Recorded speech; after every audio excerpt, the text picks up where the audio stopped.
Yeah, man, what they do. Thank you for tapping in with Channel 31. Please don't forget to like, comment, and subscribe. So some love to your boy channel. All right, so let's go ahead and get into another box score breakdown. So we got the Raptors versus the Pacers. The Raptors beat the Pacers 130 to 119.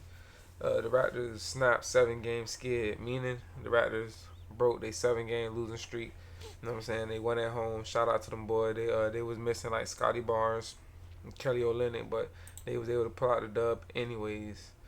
Uh, what can I say about the game? The game really was close in the beginning, kinda like in the first quarter, but then in the second quarter they went to turning the ball over a lot, and then out of nowhere, just the Raptors just took over, and they kind of just didn't let they kind of didn't let up the lead after that. So yeah, the biggest lead by the Pacers was 1. The biggest lead by the Raptors was 22. And that really happened in like the second quarter. Times tied twice. Longest run was 9. Lead changes 2. So leading players, we got Benedict Mathurin with 28. That boy had a nice game. He was hitting a lot of threes and getting a lot of nice physical contested drives at the rim. R.J. Barrett has been going crazy in these last couple games, but my guy had 39. Pascal had 10, and I believe Miles Turner was missing too. And Jakob Poeltl had a really good game as well. But he had like 20 points, and he also had 15 rebounds. So shout out Jakob. He was dominating inside. TJ McConnell had 7 assists off the bench. Shout out TJ. Ochai Baje had a really good game as well. He was hitting some threes, got a nice little reverse drive. But he also led the team with 6 assists. Tyrese had 2 blocks, and you had Chris Boucher leading the Raptors with 3. All right, so the Raptors outscored the Pacers. The Raptors also dominated the Pacers on the rebound battle, thanks to Jakob. You know what I'm saying, and also the lack of the Pacers having Miles Turner. The Pacers did out assist the Raptors, no surprise there. The Pacers did get 17 steals, which is actually crazy. The Pacers got 17 steals to the Raptors 5 steals, which is a crazy deficit, and it's crazy that they got 17 steals and still lost by 11 points. But they did block 5 shots. The Raptors blocked 9 more. They blocked four more shots than them. The Raptors had 9 blocks in total. But the Raptors turned the ball 23. The Raptors turned over the ball 23 times, but somehow, some way, they still managed to win by double digits. That's because they was able to dominate the rebounds, and you know what I'm saying, with the lack of presence inside, without Miles Turner down there holding down the fort. You know what I'm saying, R.J. Barrett was able to get to the rim and really do whatever he wanted, and so was Jakob Poeltl, because he was getting a lot of dump offs, getting a lot of easy layups, getting nice like little plays set up for him where he was getting wide open dunks at the rim. So shout out to Jakob. But to overcome the 23 turnovers, they did shoot 58% from the field, which is really amazing. Meaning that like they made well over the half of their shots, while the Indiana Pacers they shot pretty good as a team, but they were nowhere near the efficiency of the Toronto Raptors. The Toronto Raptors also led in 3-point percentage with 48% to the Pacers 37, and the Pacers led in free throw percentage at 80 over the Raptors at 71%. So points in the paint, obviously the Raptors dominated with points in the paint. Thanks to Jakob Poeltl, 66 to 52. Second chance points, the Raptors did win that battle as well, 19 to 14. And fast break points, Indiana is one of the best fast break teams in the league. Honestly, they got a whole bunch of athletes and a whole bunch of run and gun players, and plus they were down their big man, so obviously they were gonna have to play at a fast pace. But Toronto still managed to get 16 fast break points as well. But we're gonna go ahead and get into this box score and unpack this. All right, so for the Indiana Pacers, my guy Benedict Mathurin, he's been playing really well as of late. My guy had 28 points, 5 rebounds, 2 assists, a steal and a block.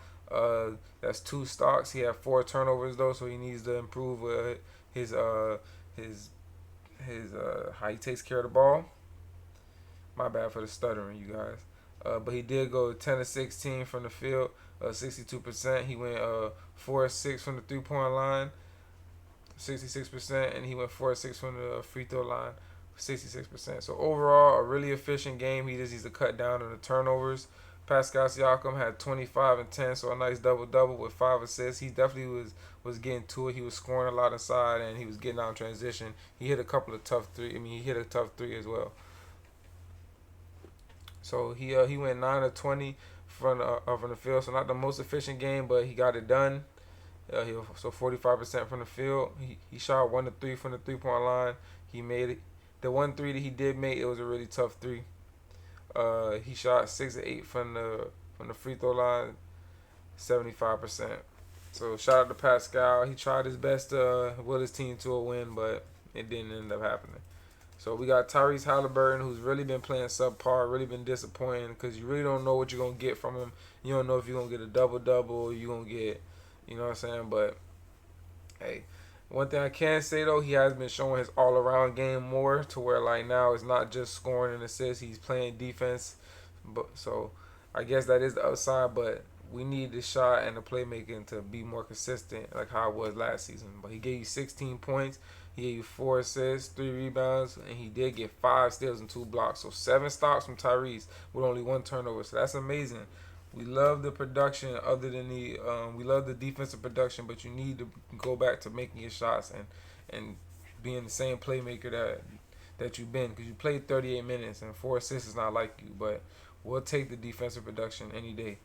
But he did shoot 5 of 18 from the field, 27%, so miserable game from the field. 2 of 9 from the 3 point line, not good at all, but he did make 4 from the free throw line. So. And then we had Enrique Freeman. This is the guy who ended up starting at the center since Miles Turner was out, and then got James Wiseman. He didn't really do too much in his 20 minutes. He had 3 points, 4 rebounds, and assists, and a steal. 1 for 4, yay! And his one shot was a 3-pointer. So not the best game. So Jarris Walker, he been bumped up into the starting lineup this game. He only had 6 points. He didn't play well at all. He went 2 for 7 from the field, 28%. His 2 shots were 3-pointers. So, I mean, just gotta be more efficient out there. If you only gonna take 3-pointers, you need to hit some more of them. All right, but coming off the bench, Obi Toppin was able to get out there and get some nice points in transition. He had a couple nice dunks. He's been shooting pretty good from the 3-point line. My guy had 19 points for 5 rebounds, 2. Yeah, he had my bad. He had 2 points, 5 assists, 2 steals and a block. So that's Obi Toppin's stats. And he went 8 for 13 from the field, 61%, and 3 for 8 from the 3-point line, 37%, which is actually really efficient for Obi Toppin. So shout out to Obi. It's a great game by Obi. Johnny Furphy here, rookie. I'm surprised I'm not really surprised. He actually got some minutes because they short on some guys in the rotation. Also, Andre Nembhard is not playing as well, so this is why Johnny Furphy got some minutes. But he gave you 3 points. He hit a 3-pointer in his 8 minutes of play. He didn't record any other stats. T.J. McConnell, super underrated. Like I always tell you, like I just said in the last video about McConnell, man, he's the type of guy that's gonna come in and give you 10 points, always gonna give you close to a double double and come in and give you 5 steals. In 26 minutes, he had 10 points, 7 assists, 5 steals. He shot 4 for 11, so not the most efficient game, but you know what I'm saying. He is 6'1", not the most athletic guy, so we're not expecting him to be the most efficient every night. But going out there with these, we'll take these numbers any day. And he didn't turn the ball over, so shout out to TJ. He's always doing his job. He's super consistent off that bench. Quentin Richardson came in for 19 minutes. He had 9 points. He had 1 rebound, 3 assists, a steal, and a block. And he went 4 for 7 from the field, 57%, and he hit a 3. Tristan Newton got in as well, 41 seconds. So that's gonna wrap up the Pacers box score. So for the Raptors, and also they hit 15 3-pointers, shot 37% as a team, not that bad. So for the Raptors, we got player of the game, R.J. Barrett. This is a definitely more efficient game than he had last time, but he got to cut down these turnovers. Every game, he's turning the ball over. I like that he's expanding his game. He's getting assists. He's playmaking, and he's doing a lot more for his team. But at the same time, you can't be like, you know what I'm saying? You can't be turning the ball over so much like that. Those things is crucial to being a good team, being able to protect the ball and handle the ball. But shout out to him for the big game though. So 39 points, 9 rebounds, 5 assists, 5 turnovers, but he did shoot very efficient for the game. He went 13 for 21, 61% from the field, 4 for 8 from the 3-point line, and 9 to 12 from the free throw line, 75%. And then to back him up was Jakob Poeltl. So Jakob Poeltl's been dominating these last couple of games. Jakob Poeltl is a very slept on big man. You know what I'm saying? If you're not covering him, or if you don't got the size to cover him, he's gonna dominate because he definitely gets on the boards. He gets you off. He gets you offensive rebounds. He gets defensive rebounds, and he dunks the ball under the goal. He plays big. He plays strong. But shout out to Jakob Poeltl with the big double double and him. Come on, man, 6 turnovers. What are you doing? Let me see something. So these boys had 10 turnovers, right? Come on, man. This could have cost y'all the game right here. Luckily, y'all was up big and y'all dominated inside the paint and dominated the rebounds. But these turnovers is gonna be costly down the stretch. That's something they got to clean up if they want to be anything close to good as a team. But Jakob Poeltl with the 6 turnovers, he gave you 2 assists, 2 steals, 2 blocks. So he got 4 stocks. So shout out to Jakob Poeltl. I'm not knocking the game. I don't like the 6 turnovers, but we'll take all the other production. And he shot amazing from the field. 13 to 18, 72%, 4 or 6 from the free throw line, 66%. So then we got Grady. He had 15 points, 4 rebounds, 3 assists. Another guy with a lot of turnovers, 4 turnovers. Come on, Grady. You can't be turning the ball over this much. But he shot 4 of 9 from the field and 3 for 6 from the 3-point line. Grady definitely is a sniper. He got a nice form on him, and he's comfortable shooting shots off the dribbling, off the catch, no matter how you really give it to him. This is definitely a more efficient game than he had last time, but I definitely like the production I'm seeing for Grady this season. Starting at the PG, we had Davion Mitchell, 11 points, 4 assists. And another guy, 3 turnovers. So this starting lineup was just going crazy with the turnovers. Just Jakob Poeltl and RJ Barrett alone had more turnovers than the whole Raptors team. But he shot 4 for 7 from the field, 57% from the field, and he made 1 3-pointer. All right, Ochai Agbaji, definitely an underrated guy. This guy had a great game. His stats don't tell it all. He had a great game from the box score. But if you was really watching the game and you seen what he was doing out there, you know what I'm saying, you could appreciate it because he really was just playing a great game as a role player. But he had 11 points, 4 rebounds, 6 assists, 1 steal, 3 blocks, 4 stocks. 4 for 7 from the field, 57% from the field. He shot 2 or 3 from the 3-point line, 66%. And he shot 1 or 2 from the free throw line, 50%. So definitely a very great and efficient game from a role player. He hit 2 threes in the corner, and he just played his role and did what he had to do. All right, so coming off that Raptors bench, they had Jamal Shead, which I believe Jamal Shead is a rookie.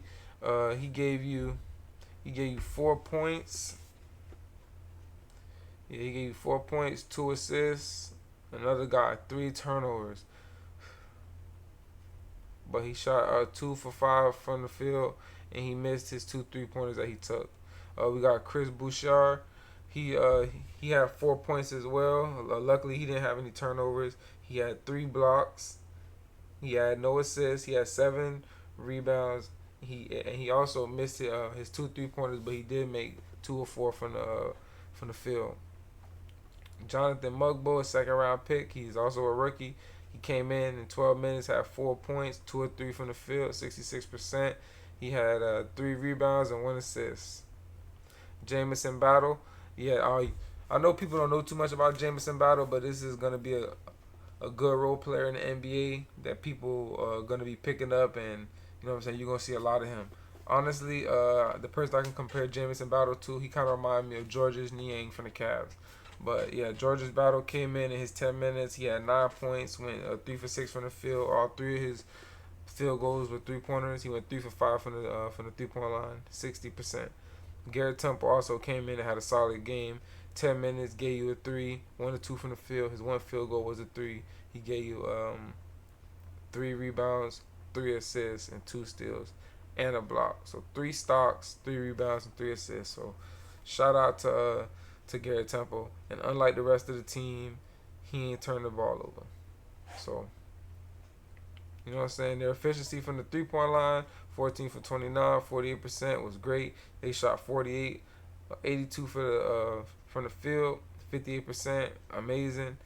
Only thing they did wrong was they just turned the ball over a lot. So if they didn't turn the ball over a lot, this probably would have been an even bigger of a blowout. But an amazing game by them boys. They just got to stop turning the ball over so much. So the keys to them winning really was just their dominance in the paint and their overall efficiency as a team, honestly. And RJ Barrett is the player of the game. So y'all let me know what y'all think was the keys to them winning. Y'all also let me know who y'all think is the player of the game. And let me know what y'all how y'all feel about my box score breakdowns, and let me know if y'all want me to do college games. But other than that, man, y'all drop a like. You know what I'm saying? Show some love in the comments. You feel me? And continue to support the channel, bro. But I appreciate all the support that y'all do give me, and I appreciate everybody that watches the video, even if you only watch it for 30 seconds. Just continue to come in, give me the 30 seconds, and shit, like the video. But I appreciate y'all. Until next time, y'all stay safe, and I'm up out of here.